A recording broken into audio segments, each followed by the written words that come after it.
Assalamu alaikum wa rahmatullahi wa barakatuh.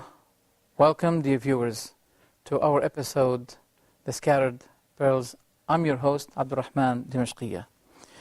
We're still with the same previous topic that we ended with, and that is the issue of the God-fearing. And we ended to this conclusion that those who fear Allah more, they are more honorable in Allah's perspective. And this is the divine scale. We heard about a word, wali, awliya. Who's the wali? And who are the awliya? The wali is, linguistically means the one who is close. The wali of Allah is the one who is close to Allah. How can we achieve this honor to be close to Allah? The answer is found in a beautiful verse where Allah the Almighty says, أَلَا إِنَّ أَوْلِيَاءَ اللَّهِ لَا خَوْفٌ عَلَيْهِمْ وَلَا هُمْ يَحْزَنُونَ الَّذِينَ آمَنُوا وَكَانُوا يَتَّقُونَ لَهُمُ الْبُشْرَى فِي الْحَيَاةِ الدُّنْيَا وَفِي الْآخِرَةِ لَا تَبْدِيلَ لِكَلِمَاتِ اللَّهِ ذَلِكَ هُوَ الْفَوْزُ الْعَظِيمُ. Translation: surely those awliyaullah, those who are near to Allah, will have nothing to fear or grieve. They should not fear, they should not grieve. Those who believed and feared Allah. Those are the two pillars to be close to Allah. Those who believed and feared Allah. For them are glad tidings in this life and in the hereafter. There is no change in the word of Allah. This is indeed the great success. That's it. To fear Allah, to believe in Allah. Those are the two pillars to achieve the wilayah, the loyalty, the closeness, the nearness to Allah the Almighty. Not the wali is the one who holds rosary and people are chasing him, trying to touch him, seeking his blessings. This is the imagination with people.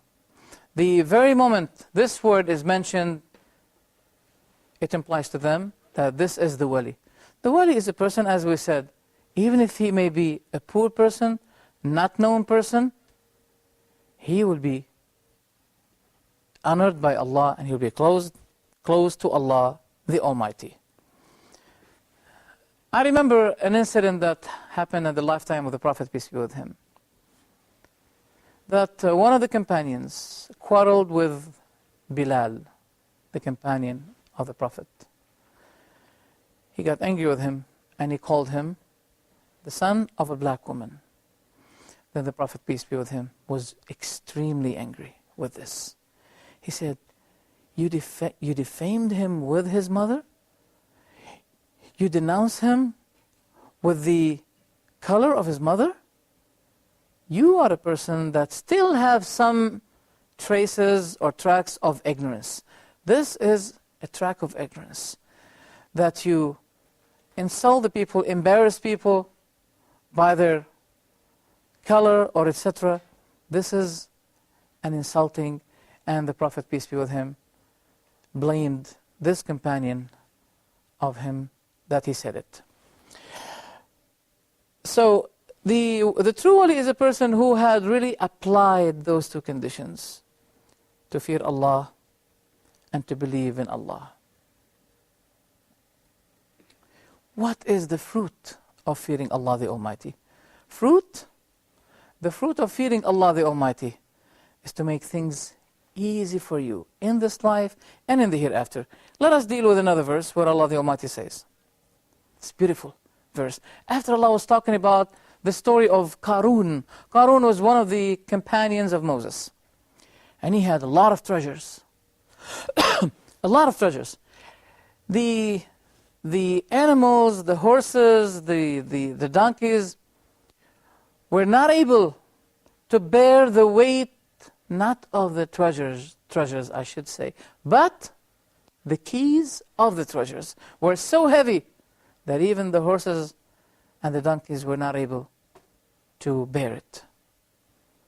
Then people wished to be on his place after he went out with all of his adornment. So people said, we wish that we have what Qarun had. He is extremely lucky person. But those people of knowledge, they said to them, woe to you, waylakum, which means the threat is getting closer to you. This is an expression, waylakum.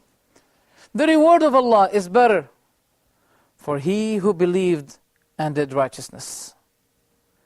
And no one is going to be attaining that utmost achievement except those who are truly lucky people. Then Allah the Almighty suddenly caused the earth to swallow him. He became upside down. 1 second before he was up with his adornments. After 1 second, nothing is available. He, with all of his adornments and his treasures, were under the earth. Then those who wished to be at his place before, they said, we thank Allah that we were not like him. Had we been like him, we would have been under the earth with him now. Then at the end of the story, Allah Almighty said, تِلْكَ الدَّارُ الْآخِرَةُ نَجْعَلُهَا لِلَّذِينَ لَا يُرِيدُونَ عُلُوًّا فِي الْأَرْضِ وَلَا فَسَادًا وَالْعَاقِبَةُ لِلْمُتَّقِينَ. Translation: that is the house of the hereafter. We assign it to those who do not desire exaltedness upon the earth or corruption. And the best outcome, the best consequence, the best outcome is for the righteous people. That is the best consequence for those who fear Allah. The best result is for them. What else? There's a beautiful verse in the chapter in the Quran called At-Talaq, divorce. It gives us, this chapter, 3 good news for those who fear Allah. Let us read them together. Allah the Almighty says, وَمَنْ يَتَّقِ اللَّهَ يَجْعَلْ لَهُ مَخْرَجًا وَيَرْزُقْهُ مِنْ حَيْثُ لَا يَحْتَسِبُ وَمَنْ يَتَّقِ اللَّهَ يَجْعَلْ لَهُ مِنْ أَمْرِهِ يُسْرًا وَمَنْ يَتَّقِ اللَّهَ يُكَفِّرْ عَنْهُ سَيِّئَاتِهِ وَيُعْظِمْ لَهُ أَجْرًا. Translation: and he who fears Allah, He makes for him a way out and provides him from sources that he could not ever imagine. And he who fears Allah, He will pardon his sins and will magnify his reward. So by fearing Allah the Almighty, you can be forgiven. And you will be given mercy. As Allah said about those who fear Him, أُولَٰئِكَ سَيَرْحَمُهُمُ اللَّهُ. Those are the ones whom Allah is going to extend them with His mercy. And he who fears Allah, He will make things easy for him. Things will be easy for him. Allah will make a way out for his problems. And Allah the Almighty will forgive him his sins. See, there's an important point here. That when people commit a sin or do things wrong, disobey Allah the Almighty, they will be deprived from the things they desired and from the things that they sought to disobey Allah with. Give an example. The people of the Sabbath. Who are the people of the Sabbath? They used to be rebellious people, sinning, ignoring Allah's commands. As a punishment, because of their transgression, Allah the Almighty deprived them from something they really needed to provide themselves with. And that is the fish. Fishing was the source of their provision. So the fishes and the whales used to remain at Saturday while they used to disappear all the other days of the week. And they were ordered not to fish on Saturday. That was a punishment. So they were in a big test, What should they do? They had to make tricks. They used to tie the fishes, not to take them at Saturday, to tie them at Saturday, to make holes in the sea, so the fishes and the whales will be stuck in, and they come at Sunday saying, we did not fish at Saturday, we're fishing at Sunday.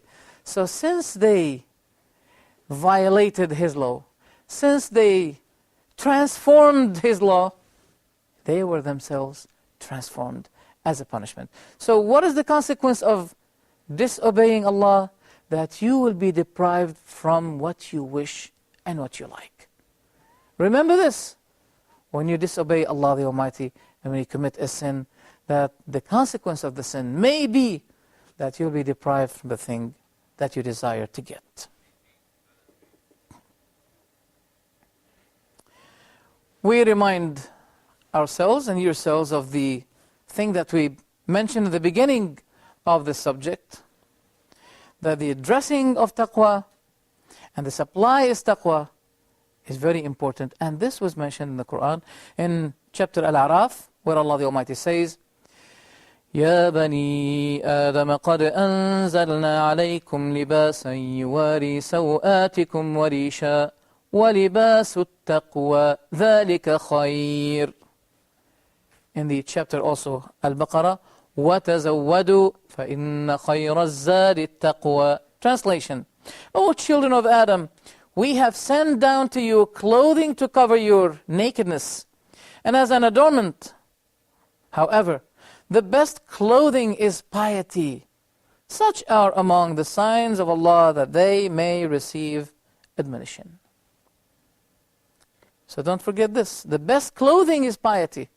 When Allah was talking about covering the body, Allah reminded us to cover our hearts. And the best thing to cover our hearts with is piety. For there are people that are not naked by their bodies, but their hearts are naked. And in the other verse, take necessary provisions with you for the journey of Hajj. But the best kind of provision and supply is the provision of taqwa. That is the best of all kind of provision. That is the clothing and the support of the, because the heart needs support. This is the food, this is the nourishment of the heart, to fear Allah the Almighty. And this is the dressing of the heart. We will be back with you on the same topic of the God-fearing in our episode, The Scattered Pearls. Be with us, inshaAllah. Assalamu alaikum wa rahmatullah.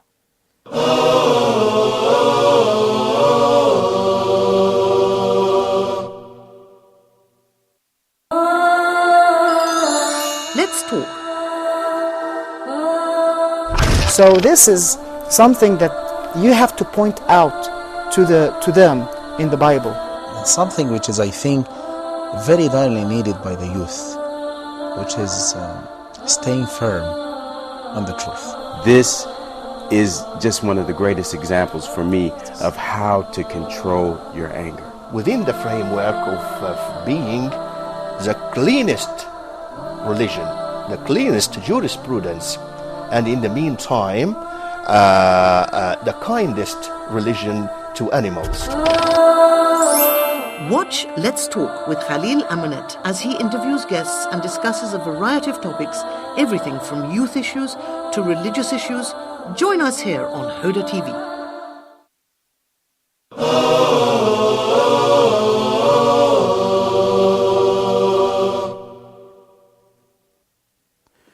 Assalamu alaikum wa rahmatullahi wa barakatuh. Dear viewers, welcome back to our episode, The Scattered Pearls. When people feel ashamed that they are naked, you should also feel shame that your heart is naked. People care about the issue of nakedness of the body, while they don't really give a care for the issue of the nakedness of the heart. And a matter of fact, nowadays, people even don't really care about being naked concerning their bodies. Anyway, The worship of Allah is the source to attain taqwa, God-fearing. As we find in some verses, I'll recite them quickly. Allah the Almighty says, O men, worship your Lord who created you and those before you, that you may fear Him.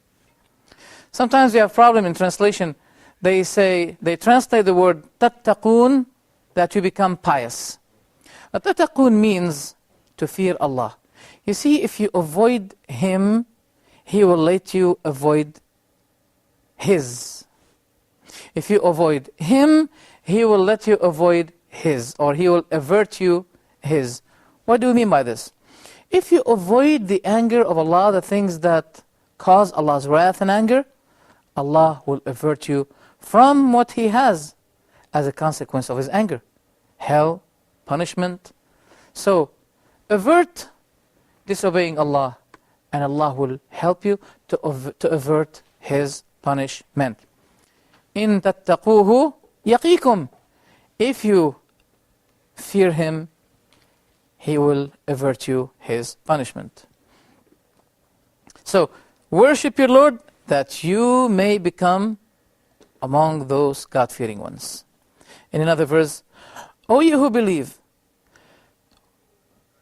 fasting was prescribed to you as it was prescribed to those before you, that you may fear Allah. So, as if Allah is telling us, you fast, you pray, those are the sources where you can attain the God-fearing. Also, in applying the punishment of Allah concerning those who disobey Allah and harm others by their crimes such as killing, stealing, etc. Those are the limits of Allah, and they had to be applied. Punishment should be applied concerning these kinds of sins. And Allah said, for punishment, there is a life for you, that you fear Him. For the punishment of the criminals, there is a security of life for the innocents. And also when Allah urged us to give sacrifices in our rites of pilgrimage, we give the sacrifice, the sheep. He also said, nothing will reach Allah, neither its flesh nor its blood, but what reaches Allah from you is your piety and God-fearing to Him. Also, if you are really anxious for the righteousness of your son, you are so anxious that if you die, you wish that your offspring, your children are going to be righteous. You be righteous, and that will help to let your children be righteous. If we remember the story of Musa and Al-Khadr, Al-Khadr was maintaining the wall of orphans, and that wall was about to collapse. Then Al-Khadr came and fixed that wall. What did he say? He said, that wall belonged to 2 orphans in the city, and their father was righteous. That's why Allah commanded Al-Khadr to come and to fix this wall for them. Their father was righteous. So if you want Allah to take care of your children for their righteousness, for their piety, then you be righteous, hoping that Allah will be also making your children righteous. What can bring also righteousness and God-fearing? Well, let's say knowledge. The more you know about Allah, the more you fear Allah. That's why Allah the Almighty said, verily, among those who fear Allah most are the scholars. So the more you fear Allah, the more you know about Allah, the more you fear Allah. That is why it's very important to know Allah by His names and attributes soundly. Why do I say soundly? Because some people, they seek to block people from knowing Allah through His attributes, saying that, well, that doesn't fit with Allah, this one doesn't. If Allah knows that it is not fit to Him, it doesn't fit Him, it doesn't fit His Majesty and Highness, then why He described Himself with these kinds of attributes and names? So the more you know about Allah, the more you fear Allah the Almighty. Let us remind you of the story of the Prophet where 3 people came to his house investigating about his way of worship, how he used to worship Allah. When they were told about how he worshiped Allah, then one of them said, who we are compared to the Prophet. But one of them said, I pray all night and I do not sleep. The second one said, I fast all days and I do not break my fasting.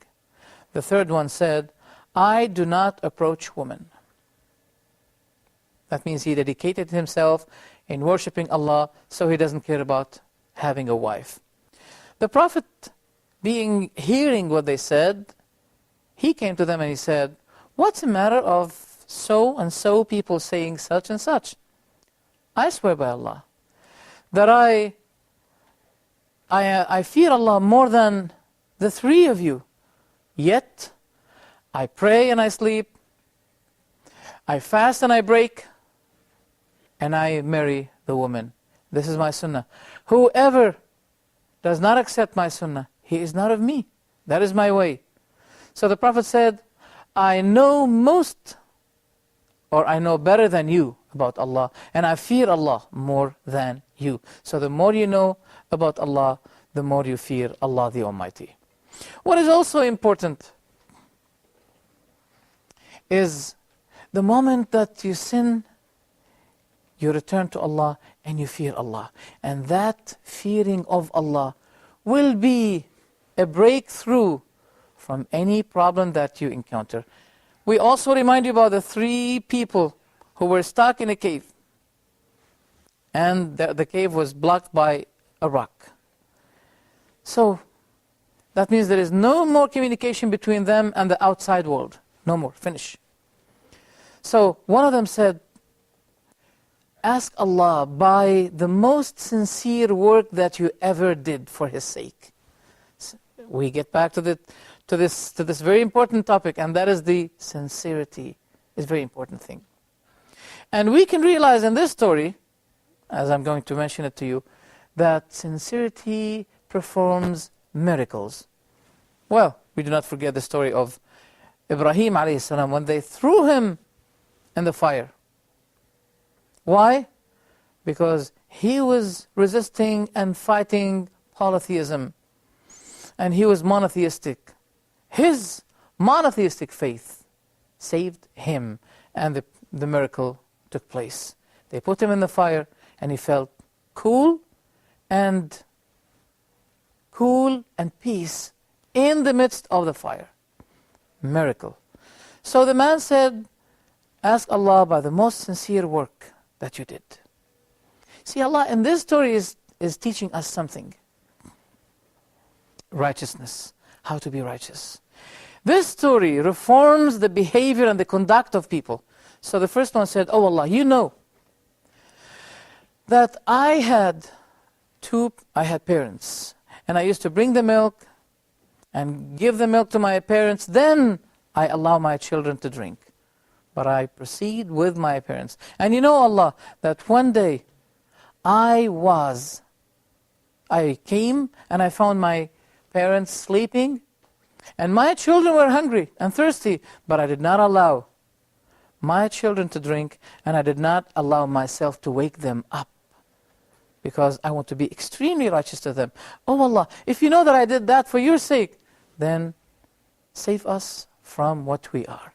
Then the rock was moved, but was not enough. The other one said, oh Allah, you know that I had a cousin of whom I loved too much, and I wanted her in the wrong way. Then one day she came to me, and she was needy. She needed money. And I seduced her. I asked her to do something with me. At the moment when she gave up, she was helpless. She needed the money. Suddenly, when I was about to touch her, she said, O servant of Allah, fear Allah, and do not do this thing except by the lawful way that pleases Allah. Then suddenly, I heard the word fear Allah. Then I returned back, and I gave her the money, and I said, you go. This money is for you, and I'm not going to touch you. Oh Allah, if you know that I feared you, and I let her, for your sake, make a breakthrough, or help us and save us from what we are in. Then the rock was moved, but was not enough. The third person, he said, oh Allah, you know that I had a worker that used to work with me, and I used to give him his salary.